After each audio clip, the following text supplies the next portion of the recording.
오늘 우리에게 주시는 하나님 말씀은 마태복음 8장 18절에서 22절의 말씀 함께 나누기를 원합니다. 봉독하겠습니다. 예수께서 무리가 자기를 에워싸는 것을 보시고 건너편으로 가기를 명하시니라. 한 서기관이 나와 예수께 아뢰되 선생님이여 어디로 가시든지 저는 따르리이다. 예수께서 이르시되 여우도 굴이 있고 공중의 새도 거처가 있으되 인자는 머리 둘 곳이 없다 하시더라. 제자 중 또 한 사람이 이르되 주여 내가 먼저 가서 내 아버지를 장사하게 허락하옵소서. 예수께서 이르시되 죽은 자들이 그들의 죽은 자들을 장사하게 하고 너는 나를 따르라 하시니라. 아멘. 오늘 말씀은 갈릴리를 건너는 제자도라는 제목으로 말씀을 나누기 원합니다. 여러분, 예수님께서는 산에서 복음을 전하셨습니다. 그리고 내려오시면서 세 가지의 치유 사건을 세상에 보여주셨습니다. 그 사건으로 인해서 수많은 사람들이 예수님을 따랐습니다. 산에서부터 복음을 듣고 예수님을 따르던 제자들이 있었고, 이후에는 예수님의 치유 사건을 보고 예수님을 따르던 우리들이 있었습니다. 예수님께서 이 사건을 일으키신 후에 수많은 무리가 예수님을 따랐기 때문에 제자들과 무리가 구분이 잘 되지 않았습니다. 여러분, 인기라는 것은 사실상 권력과 가깝습니다. 여러분, 예수님께서 이러한 많은 따르는 무리들로 인해서 사실상의 권력을 주게 되었습니다. 여러분, 지금도 우리가 아는 것처럼 인기는 부와 권력을 가져오는 강력한 도구입니다. 연예인이나 정치인들은 인기를 무기로써 부와 권력을 얻을 수 있습니다. 인기는 나쁜 것이 아닙니다. 어느 시대나 사람들을 지배하는 세력, 또 힘과 권력을 얻는 세력은 인기를 통해서 그들의 권력과 힘을 얻기 마련입니다. 예수님 시대도 마찬가지였습니다. 예수님 시대에도 인기라는 것이 굉장한 권력을 가져다주는 시대였습니다. 우리가 아는 것처럼 예수님 시대는 로마가 세계를 지배하고 정복했던 시대입니다. 여러분, 그런데 그 최고의 권력을 가지고 있었던 로마 황제조차 인기에 연연했다라는 사실을 우리가 문헌을 통해서 알 수가 있습니다. 여러분, 로마 황제도 로마의 시민들로부터 인기를 얻어야만 했습니다. 그리고 로마의 황제가 그 인기를 얻지 못하게 되었을 때는 결국 암살과 같은 비극적인 결말을 맺고 있다는 사실은 우리가 로마 역사를 통해서 알 수가 있습니다. 여러분, 그렇습니다. 그렇기 때문에 이 인기라는 것은 사소한 일이 아니죠. 그런데 예수님께서 산에서 복음을 전하시고 이 땅에 내려오셔서 세 가지의 치유 사건을 일으키셨는데, 그로 인해서 수많은 사람들이 예수님을 따르게 되었고, 예수님은 원하던 원하지 않던 인기를 얻게 되었습니다. 그런데 예수님께서는 오늘 말씀을 통해서 볼 때 그 모든 인기를 다 던져버리셨음을 우리가 알 수 있습니다. 여러분, 당연합니다. 예수님께서 어째서 그렇게 얻었던 사람들로부터의 인기를 다 던져버리셔야만 했습니까? 그것은 예수님의 구원이 인기를 통해서 가져오는 것이 아니라 십자가를 통해서 성취되는 것이기 때문에 그렇습니다. 여러분, 예수님은 사람들이 보내는 인기에 반응하지 않았습니다. 우리 같은 사람이라면 수많은 사람들이 환호하고 수많은 사람들이 나를 따르게 되었을 때에 우리는 그 인기에 취해버리고 말 것입니다. 그런데 예수님은 그러한 인기에 반응하지 않고 철저하게 예수님이 걸어가셔야 할 길, 십자가의 길을 보고 걸어가고 있음을 우리가 알 수 있습니다. 여러분, 또 예수님은 사람들의 인기를 이용하지 않았습니다. 예수님께서 만일 사람들의 인기를 이용하시려고 계획하시거나 혹은 생각하셨다면 예수님은 단숨에 사람들을 통하여서 이 유대 사회와 또한 제국까지도 예수님은 넘볼 수 있었을 것입니다. 그런데 예수님은 사람들의 관심과 인기를 철저하게 이용하지 않았습니다. 왜냐하면 구원은 오직 자기의 죽음, 십자가를 통해서만 이루어질 수 있다라는 그 생각이 확고하셨기 때문에 그렇습니다. 여러분, 오늘 말씀을 보면 예수님께서 무리가 에워싸는 것을 보셨다라고 이야기합니다. 얼마나 많은 무리가 예수님을 따랐던지 수많은 사람들이 예수님을 에워쌌습니다. 그리고 예수님이 그것을 보게 되었습니다. 그런데 예수님께서 무리가 에워싸는 것을 보시는 즉시 건너편으로 가기를 명령하고 있습니다. 여러분, 예수님은 수많은 무리들을 두고 갈릴리 건너편으로 떠나길 원하고 있습니다. 여러분, 수많은 사람들의 환호와 인기와 지지를 뒤로하고 예수님은 갈릴리 건너편, 예수님을 아는 사람이 없는 곳, 아직까지 복음을 듣지 못하는 곳으로 가기를 원하고 있습니다. 여러분, 그러자 무리들은 큰 혼란에 빠지고 말았습니다. 어째서 그렇습니까? 예수님을 따라서 갈릴리 바다를 건너는 일은 굉장히 많은 것을 포기해야 하는 일이었기 때문에 그렇습니다. 그 전까지 예수님은 산에서부터 육상으로 예수님은 복음을 전하면서 가버나움까지 오셨습니다. 여러분, 이 예수님의 여정, 처음 산에서 복음을 전하시고 가버나움까지 오는 여정은 사실 동네였습니다. 그래서 걸어서 예수님을 따라가면 됐습니다. 그런데 갈릴리 호수를 건너는 일은 그렇게 간단한 일이 아니었습니다. 여러분, 생각해 보시길 바랍니다. 여러분, 갈릴리 호수가 굉장히 큰 호수입니다. 그리고 또 그 갈릴리 호수를 건너는 배도 한정되어 있습니다. 예수님을 따르는 수많은 무리들이 다 배를 타고 건널 수가 없는 상황이었습니다. 여러분, 이 갈릴리 호수는 굉장히 큰 호수였습니다. 남북으로는 21km였고 또 동서로는 13km나 되는 굉장히 큰 호수였습니다. 그래서 당시의 사람들은 갈릴리를 바다라고 불렀습니다. 파도도 치고 풍랑이 일어나는 큰 호수였기 때문에 그렇습니다. 여러분, 이 갈릴리 호수, 우리가 아는 것처럼 예수님께서 지금 떠나길 원하시는 가버나움은 갈릴리의 북쪽에 있었습니다. 그리고 이후에 예수님의 행선지를 볼 때 예수님은 남북을 가로질러서 거의 20km를 가로질러서 갈릴리 반대편으로 가기를 원하셨습니다. 여러분, 육지를 통해서 간다면 거의 40km 이상 돌아가야 되는 먼 거리입니다. 그러자 이제 사람들에게 문제가 생겼습니다.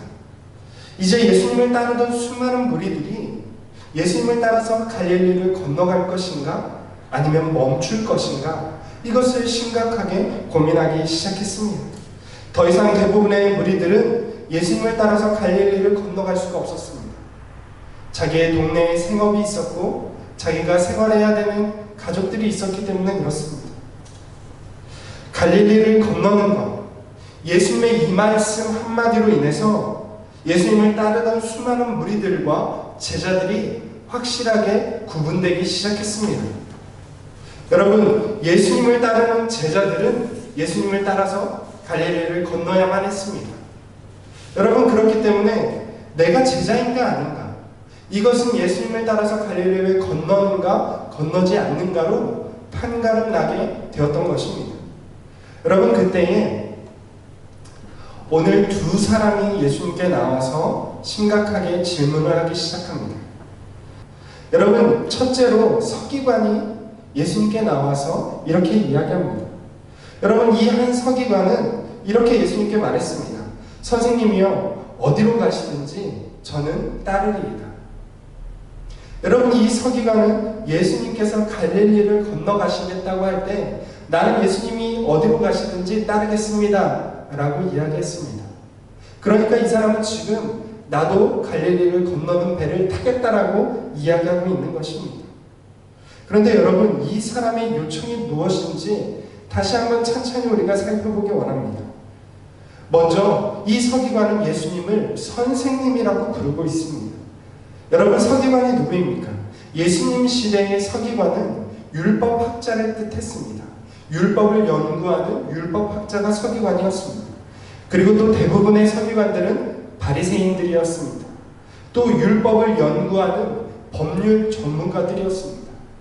유대의 법은 사실상 그들이 가지고 있는 율법을 통해서 법이 집행되었기 때문에 이들은 법률 전문가들이었습니다. 그런 서기관이 예수님을 선생님이라고 부르고 있습니다. 여러분, 유대식으로 말하면, 헬라어로 기록되어 있지만 유대식으로 말하면 예수님은 이 서기관이 랍비라고 부른 것입니다. 여러분, 서기관은 예수님을 랍비라고 생각했습니다. 당시에 랍비는 존경받는 스승이었습니다. 사람들은 랍비를 찾아가서 나를 제자 삼아달라고 요청했습니다. 그렇게 해서 랍비가 그 요청을 승인할 때에, 받아들였을 때에 제자가 되어서 랍비에게 율법을 배우면서 랍비의 명예를 함께 누리는 사람이 될 수 있었습니다. 서기관은 예수님을 랍비로 생각했습니다. 그리고 그분의 가르침과 능력을 보면서 매우 위대한 랍비가 될 것이라고 생각했습니다. 그래서 이 서기관은 자기를 제자로 삼아달라고 예수님께 요청하고 있는 것입니다. 서기관은 예수님의 비범함을 알아봤습니다. 그래서 예수님의 제자가 되면 자신도 덩달아서 예수님과 함께 명예를 얻고 또 뛰어난 율법 선생이 될 수 있을 것이라고 생각했던 것입니다. 여러분, 율법학자로서, 서기관으로서 위대한 랍비의 제자가 된다는 것만큼 영광스러운 일은 없었을 것입니다. 그런데 예수님은 명예와 영광을 쫓는 서기관의 생각을 알고 계셨습니다. 예수님의 대답은 서기관을 실망시키기에 충분했습니다. 여러분, 영광을 쫓아서 위대한 스승이신, 위대한 랍비이신 예수님을 따르겠다라는 서기관에게 예수님이 이렇게 말씀합니다. 여우도 굴이 있고 공중의 새도 거처가 있지만 인자는 머리 둘 곳이 없다. 여러분, 이 말씀의 뜻이 무엇입니까? 여러분, 예수님은 자신에게는 인기와 명예와 존경이 아니라 자기에게는 배척이 따른다라고 말씀하는 것입니다. 내가 만일 나를 따르겠다면 너는 명예와 인기를 얻는 것이 아니라 사람들로부터 배척받게 될 것이다. 여러분, 사람들로부터 배척받는다는 것은, 인기를 잃어버린다는 것은 여러분 사실상 명예를 잃어버린다는 것과 동일합니다. 예수님 시대에는 명예가 가장 귀한, 가장 중요한 가치였는데 그러한 가치를 잃어버리게 될 것이다 라고 말씀하는 것입니다. 여러분, 서기관은 예수님께서 갈릴리를 건너서 예루살렘으로 가서 위대한 랍비가 되기를 기대했습니다. 거기에서 자기도 한 자리 차지하기를 기대했습니다. 그러나 예수님의 가시는 길은 머리 둘 곳이 없는 배척받는 자리였습니다. 십자가의 길이었습니다. 여러분, 그렇습니다. 오늘날 우리는 무엇을 기대하며 예수님을 따르고 있습니까? 예수님을 따르는 수많은 사람들이 사람들로부터의 존경과 기대와 많은 유익한 것들을 추구하면서 따르는지 모르겠습니다. 예수님이 이렇게 말씀합니다. 인기와 명예를 구하는 자, 나를 따를 수 없다라고 말씀하고 있습니다. 여러분, 그렇습니다. 여러분, 오늘날 우리는 무엇을 기대하고 예수님을 따르고 있습니까? 혹 서기관과 같은 헛된 기대를 가지고 있지는 않습니까? 인기와 명예를 구하는 자는 예수님을 따를 수가 없습니다. 여러분, 이어서 또 한 사람이 예수님을 찾아옵니다. 여러분, 그만큼 갈릴리를 건너는 일이 이 당시에 예수님을 따르던 무리들에게 굉장히 충격적이고 어려운 일이었다는 것을 우리가 알 수 있습니다. 또 한 사람이 이렇게 말씀합니다. 예수님께 와서 이렇게 말하기를, 주여, 내가 먼저 가서 내 아버지를 장사하게 허락하옵소서. 여러분, 지금 내 아버지를 장례식이 있으니 내 아버지의 장례식을 치르고 내가 예수님을 따르겠습니다. 여러분, 사실 이 구절에 대한 해석이 참 분분합니다. 여러분, 그리고 믿지 않는 사람들은 이 구절을 따라떼어서 예수님께서 부모에 대한 효를 다하지 못하게 무시했다고 비난하고 있습니다. 그런데 여러분, 성경은 굉장히 효를 강조하는 말씀이 있습니다.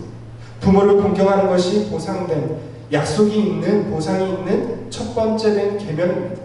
예수님께서는 이 계명을 너무나도 잘 알고 있는 분입니다. 내 부모를 공경하는 것이 얼마나 중요한 법인지, 하나님의 법인지를 알고 있는 분입니다. 그런데 어째서 예수님은 내가 먼저 가서 내 아버지를 장사하게 허락하옵소서 라는 제자의 말에 예수님은 그 요청을 거절하고 있을까요? 여러분, 우리는 유대인의 장례법을 통해서 이 상황을 좀 더 자세하게 이해할 수가 있습니다. 유대인들의 장례법에 따르면 이들의 장례는 2번 치러졌습니다. 오늘 우리는 사실 3일장, 5일장에서 시체를 염하고 또 바로 가서 한 3일 만에 가서 매장지에 묻게 됩니다. 그러면 안치하면 장례가 끝나는 것이죠. 그런데 유대인의 당시의 장례법은 그렇게 짧은 시간 이루어지는 것이 아니었습니다. 유대인의 장례법은 독특하게도 1차와 2차에 걸쳐서 장례가 일어났습니다. 여러분, 사람이 죽으면 유대인들은 24시간 안에 1차로 매장을 했습니다. 이것이 1차 장례였습니다. 왜냐하면 그 시체를 해가 진 이후에도 그냥 두는 것을 굉장히 수치스럽게 여겼습니다. 그래서 시체를 24시간 안에, 하루 안에 치워야만 했습니다. 그런데 이렇게 당일 해가 지기 전에 24시간이 지나기 전에 1차로 장례한 시체는 그것이 장례가 끝이 아니었습니다.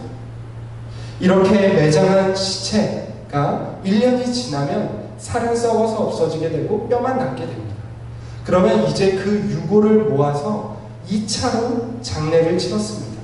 이것이 유대인들의 독특한 장례의 풍습이었습니다. 그러니까 1차로 24시간 안에 매장을 하고 다시 한번 가서 1년쯤 뒤에 그 뼈를 가지고, 살이 다 썩은 다음에 그 유골을 가지고 2차로 장례를 했는데, 이때는 조상들의 묘에 파놓은 굴에 함께 그 뼈를 안치함으로써 장례를 마치게 되었던 것입니다. 여러분, 사실상 그렇기 때문에 오늘 이 예수님께 요청하고 있는 이 제자의 요청은 바로 그것입니다. 제가 볼 때는 1차 장례에 대한 이야기가 아니라 2차 장례에 대한 이야기입니다.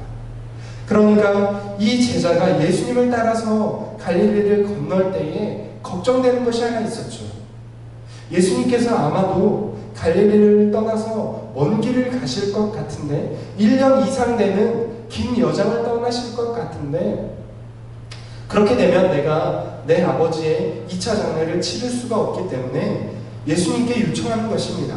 내가 내 아버지의 유골을 가져다가 조상들의 묘에 장사를 마치고 예수님을 따라서 2년이든 3년이든 가겠습니다 라고 요청하는 것이죠. 여러분, 이것은 당시에 아들의 의무였습니다. 아버지에 대한 아들의 의무였죠. 또 당시 유대인들의 관습에 따르면 부모가 죽었을 경우에는 수많은 종교적인 의무를 면제해 줄 만큼 매우 신성시하는 장례 문화가 있었습니다.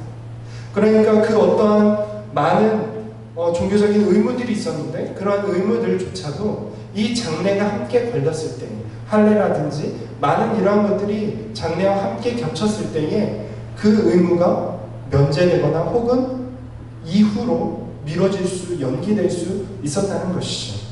그런데 예수님은 지금 그것을 반대하고 있습니다. 여러분, 내가 장례를 마치고 예수님을 바로 따르겠습니다 라는 이 제자의 요청에 예수님은 거절하고 있습니다. 여러분, 예수님은 자신을 따르는 일이 부모에 대한 아들의 장례 의무보다 더 중요하다라고 말씀하고 있는 것입니다. 여러분, 어째서 그럴까요? 어째서 당시의 종교적인 그 모든 의무조차도 면제되는 그런 장례의 문화였는데, 예수님께서는 어째서 자신을 따르는 일이 장례를 치르는 장례법에 대한 의무보다도 더 중요한 일이라고 말씀하고 있습니까? 어째서 그럴까요? 예수님께서는 지금 죽은 자를 살리는 구원의 사역을 나서고 있기 때문에 그렇습니다. 여러분, 죽은 사람을 살리는 일은 죽은 사람을 장례하는 일보다 당연하게 더 중요한 일입니다. 여러분, 죽은 사람을 살리는 일은 죽은 사람을 땅에 묻는 일보다 훨씬 더 중요한 일이 아닐 수가 없습니다. 예수님이 지금 하시는 일이 무엇입니까? 여러분, 예수님은 이 땅에 많은 죄로 인해서 죽어가는 사람들을 살리기 위한 구원의 길을 가고 있는 것입니다.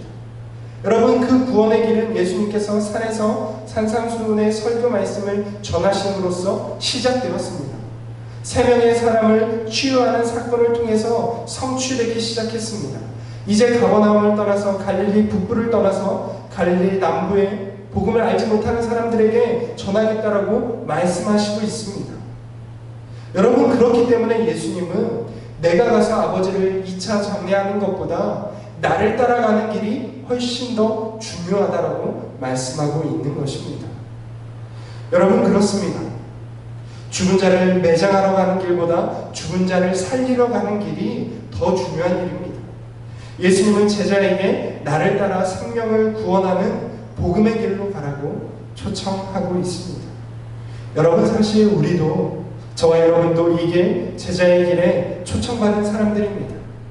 예수님은 세상을 구원하는 길에 함께 가자고 우리를 부르고 있습니다. 여러분, 그런데 이 두 사람에 대한 한 가지 특이한 점을 우리가 발견할 수 있습니다. 한 사람의 서기관과 또 제자에 대한 이 예수님께 찾아와서 요청했던 두 사람의 반응이 기록되어 있지 않다는 점입니다. 여러분, 궁금하지 않습니까? 서기관이 예수님을 따라서, 머리 둘 곳 없는 예수님을 따라서 사람들로부터 배척받으실 예수님을 따라서 갈릴리를 건넜을까요? 그 배에 탔을까요? 아니면 타지 않았을까요? 몹시 궁금한데 마태는 그 이야기를 해주지 않고 있습니다. 뿐만 아니라 내 아버지를 장사하고 예수님을 따르겠습니다 라고 말했던 이 제자는 예수님을 따라서 배를 탔을까요? 아니면 타지 않았을까요? 여러분, 마태는 이 제자가 배를 탔는지 안 탔는지에 대해서도 이야기해주고 있지 않습니다. 여러분, 어째서 마태는 이러한 생략을 일부러 유도하고 있을까요?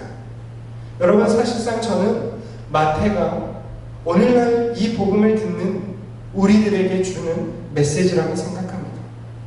예수를 따라서 당신은 건널 것인가? 아니면 그 자리에서 멈춰 설 것인가? 마태가 우리에게 이런 메시지를 던져주고 있는 것입니다. 여러분, 성경은 그런데 갈릴리를 건넌 예수와 그의 제자들에 대한 이야기를 전하고 있습니다. 이 자리에서 멈춰선 사람들에 대해서는 우리가 어떻게 되었는지 알 수 없습니다. 그런데 예수를 따라서 갈릴리를 건넌 예수와 그의 제자들은 세상을 구원하는 복음의 그 사역, 십자가의 사역을 완성시켰다라는 사실입니다. 여러분, 저와 여러분들은 어떻습니까? 여러분, 예수께서는 예수 그리스도의 구원의 여정에 갈릴리를 건너는 그 배편에 저와 여러분들을 초청하셨습니다. 우리의 손에는 지금 갈릴리를 건너는 그 배편에 표가 우리 손에 주어져 있습니다. 여러분, 우리가 이 예수 그리스도께서 우리에게 주신 이 배표를 가지고 이 배를 타고 예수 그리스도와 함께 갈릴리를 건너갈 수 있기를 원합니다. 여러분, 우리는 이미 예수 그리스도의 하나님 나라 복음을 산에서 전해 들었고, 예수 그리스도께서 산에서 내려오셔서 세 사람을 치유하시는 구원의 역사의 현장을 보았습니다. 그리고 예수님은 나와 함께 갈릴리 건너에 아직 복음을 알지 못하고 구원을 알지 못하는 사람들에게 가자라고 요청하고 있습니다. 여러분, 우리가 예수 그리스도를 따라 갈릴리를 건너갈 수 있기 원합니다. 여러분, 갈릴리를 건너는 자가 예수 그리스도의 진정한 제자인 줄로 믿습니다. 여러분, 많은 사람들은 갈릴리 바다 앞에서 좌절하고 돌아섰고 멈춰섰지만, 소수의 사람들은 배를 타고 쫓아와서 예수님을 쫓아와서 예수님을 따랐습니다. 예수님이 타신 배를 쫓아서 자기들의 배를 가지고 예수님을 쫓아서 갈릴리를 건넜습니다. 여러분, 예수님께서 저와 여러분을 제자로 부르셨습니다. 나와 함께 갈릴리를 건너가서 복음을 전하자고 부르셨습니다. 여러분, 우리가 그러한 그리스도의 구원의 여정에 참여하는 그리스도의 신실한 제자가 되기 원합니다. 세상에 매여서 명예나 권력의 인기에 취해서 예수 그리스도를 따르는 것이 아니라 그러한 인기와 명예와 세상의 것들을 추구하는 어리석은 인생이 되지 않게 원합니다. 그리스도의 복음을 따라서 갈릴리를 건너서 하나님 나라의 복음을 증거하시는 저와 여러분들이 될 수 있기를 주님의 이름으로 축원을 드립니다.